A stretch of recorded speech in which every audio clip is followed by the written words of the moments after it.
হলো চারিদিকে আমার সম্মান ইজ্জত কেমন আছে কত? চেয়ারম্যান সাহেব সম্মান তো ভালোই আছে, সম্মানের জায়গায় গিয়েছে এককালে হারাতে আছে সম্মান খালি আপনি। চেয়ারম্যান সাহেব একটা কথা কমু। হ্যাঁ কি কাবা কত? আমের যে এত টাকা পয়সা আমের বাপে কি নবাব আনলে?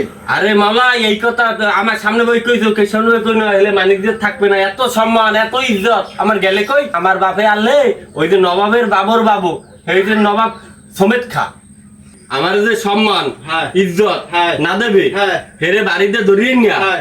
এই খেয়াঘাটের লাগে টানাবা হ্যাঁ। টানাইয়ে পিড়েবা হ্যাঁ। যতক্ষণে সম্মান ইজ্জত না দেবে হ্যাঁ। ততক্ষণ মারতেই থাকবা। হ্যাঁ চেয়ারম্যান সাহেব ঠিক আছে, এককাল ঠিক আছে আমার কথা। ওরে মারলেও যদি না দে ওর বাপের ধরিয়ে নিয়ে কিন্তু মারতে হইবে। সব ধরে তুমি মারতে হবে। এই দেশে আমার সম্মান ইজ্জত লাগবে। সামনে সম্মান ইজ্জত যেন